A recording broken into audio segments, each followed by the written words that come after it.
भूख गया। और अक्सर ऐसा होता है। सुदामा जी मनी मन भूख को गाली दे रहे, अरे बाबरी तुम भी बड़ी पागल है, धांधली है, जब भोजन नहीं था तब तू सताती थी, आज 56 भोग है सो भूख नहीं।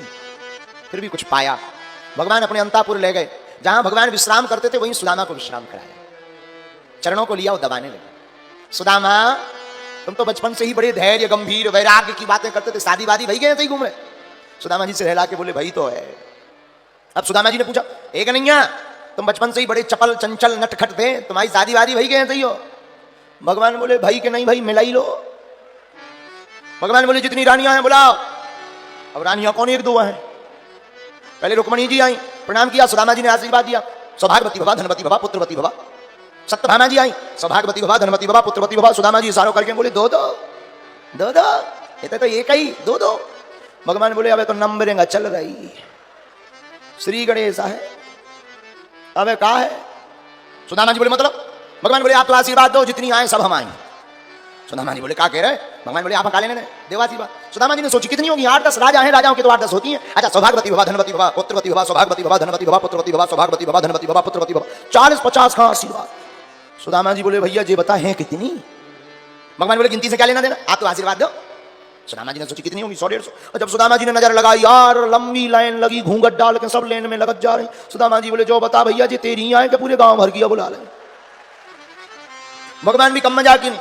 भगवान बोले सुदामा जी जितनी ये घूंघट डाल हैं सब अपनी रजिस्ट्रेशन में है, आप तो आशीर्वाद दो।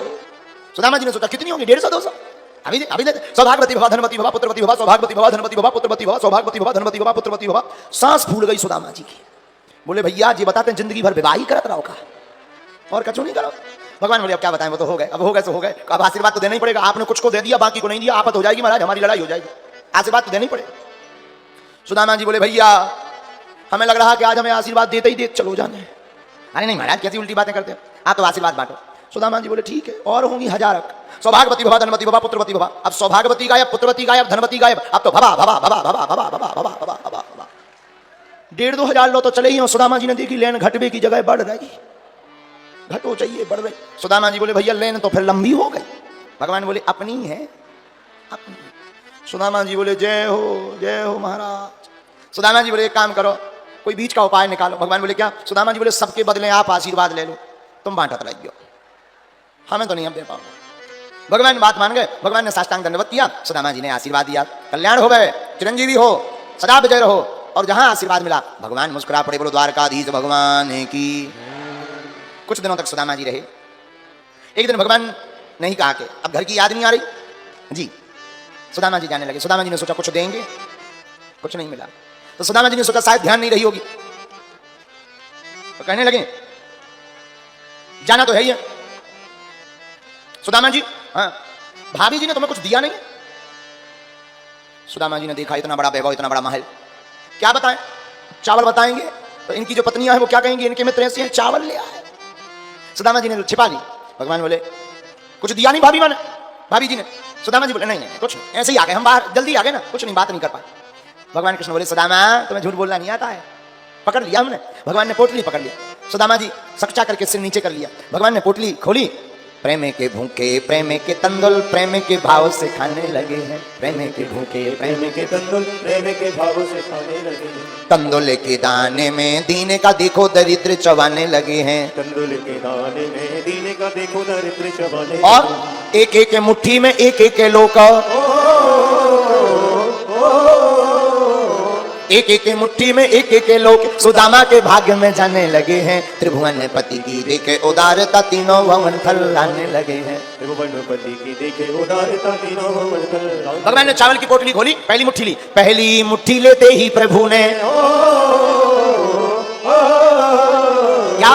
पहली मुट्ठी लेते ही प्रभु ने स्वर्ग सुदामा के नाम किया है। दूसरी मुट्ठी में पृथ्वी लोक का वैभव विप्र को सौंप दिया है। दूसरी मुट्ठी में पृथ्वी लोक का वैभव विप्र को सौंप दिया। तीसरी मुट्ठी में देने लगे जो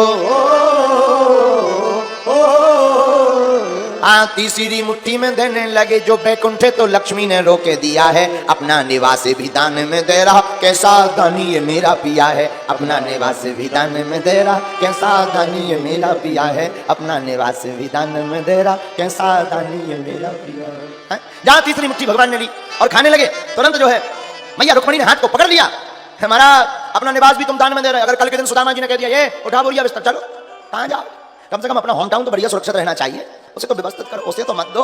भगवान ने कहा बात तो सही है, भगवान ने बात मान ली, 2 मुट्ठी चावल खाकर स्वर्ग लोक का वैभव और पृथ्वी लोक का वैभव विप्र सुदामा के हाथ में दे दिया है। ये भगवान की उदारता, उदार चरिता ना, हमारे ठाकुर जी का चरित्र उदार है। उदारता क्या है? मांगने वाले को भगवान उतना ही देते हैं जितना वो मांगता है, ना मांगने वाले को भगवान उतना देते हैं जितना वो सोच नहीं पाता है। ये हमारे प्रभु का स्वभाव है। हम लोग मांगते कितना, जितनी हमारी हैसियत। भगवान से मांगते कितना है, जितना हमारी हैसियत, और भगवान देंगे कितना, जितनी उनकी हैसियत।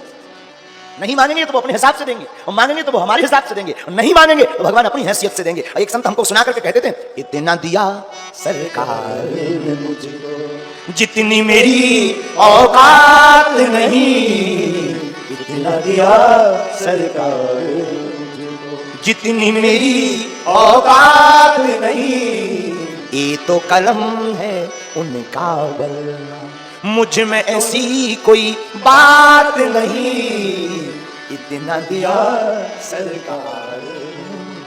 परमात्मा उदार चरिता नाम, भगवान उदार है। उदार का मतलब, क्षमा करना आप लोग विद्वान लोग हो, हम तो बहुत ही गांव के अनपढ़ गवार हैं, लेकिन हम तुमसे प्रार्थना करेंगे, मांगना ही है तो दुनिया वालों से क्या मांगना, ये खुद भिखमंगी है, ये खुद दूसरों से मांगती है, मांगना ही है तो दाता परमात्मा से मांगना। क्यों? दुनिया वाले खुद भीख मांगते, अमीर हो चाहे गरीब हो, अंतर इतना है, गरीब मंदिर के बाहर भीख मांगता है, अमीर मंदिर के भीतर भीख मांगता है, मांगते दोनों हैं। गरीब मर्यादा तोड़कर, अमीर मर्यादा के अंदर, रोते दोनों हैं। हम तो बहुत अनुभव के आदमी हैं, हमने बताया ना कि एक बार हम मुंबई गए तो वहां जिसने आयोजन करवाया उन्होंने कहा गुरुजी कुछ हमारे गेस्ट हैं, वीआईपी है, मिलना है। हमने कहा कोई बात नहीं, अब आयोजन करवाया तो मिलना ही पड़ेगा, बुला लो। वो आए, बोले गुरुजी ये 10,000 करोड़ के मालिक है। हमने कहा बाबा बहुत अच्छा। दूसरे ये 25,000 करोड़ के मालिक। अरे हमका बाबा, हमने ऊपर से नीचे तक देखा, 25,000 करोड़ में सींग पूंछ तो नहीं निकल आया, नहीं जो के आदमी के आदमी, लेकिन 25,000 करोड़। हमने कहा बोलिए, नहीं गुरुजी अकेले में बात करिए। हम कहा ठीक है भागो, सबको हटाया, 25,000 करोड़ का मालिक बैठा है, सामने बैठा, हाथ जोड़े। हमने कहा बोलिए, आप तो सब जानते हैं। हमने पर्चा लिखा और पर्चे में जब लिखा तब हमारा दिमाग खराब हो गया, लेकिन वो भी हाथ जैसे जोड़ा और लगा रोने, लुगाइयों से बुरा, स्त्रियों से बुरा। हमें मन ही मन लगा धन्य परमात्मा तुम्हारी कृपा। हमने पूछा क्या हुआ, बोले बीमारी हो गई है, डॉक्टर ने कहा है दाल का पानी और सूखी रोटी खाओ, अट्ट सट्ट खाओगे जल्दी टिकट कट जाएगी। हमें मन ही मन बड़ी हंसी आई। बोले आप हंस क्यों रहे? हमने कहा हम हंस इस बात पर है कि तुम 25,000 करोड़ के मालिक हो, फिर भी रोटी नहीं खा पा रहे, हम तो 2 कौड़ी के आदमी हैं, फिर भी दबा के खाते हो, राम गुन गाते हैं। ये भगवान की कृपा। तो क्षमा करना, तुम संपत्ति से बिस्तर ला सकते हो, नींद नहीं, भोजन ला सकते हो, भूख नहीं, लेकिन परमात्मा का भक्त नींद भी लाता है, बिस्तर भी लाता है, भोजन भी पाता है और भजन भी पाता है। अब तुम्हें निर्णय करना है, लक्ष्मी का गुलाम बनना है या नारायण का गुलाम बनना है। इतना दिया सरकार जितनी मेरी औकात नहीं, इतना दिया। एक बात और, हम कल गीत गा रहे थे, बच्चे गुनगुना रहे थे रात को, कल का सुबह 3 बजे, हमारी तो रात ही दिन में हो, जब 4 बजे पूरी दुनिया सोकर उठती है, हर हर भोले त्रिपुंड लगाकर नहाते हैं, धोते हैं, तब हमारे जैसे मूर्ख बिस्तर पे जाके सोते हैं। तो सुबह 3 बजे बहुत अच्छा गीत गा रहे थे। अब वो आपके काम की बात है। मुझे तुमने मालिक बहुत कुछ दिया है, बहुत कुछ दिया, तेरा शुक्रिया, तेरा शुक्रिया। परमात्मा ने बहुत कुछ दिया।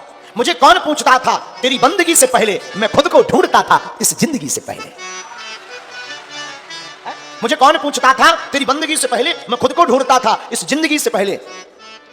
मैं जिंदा हूं मगर ये जानता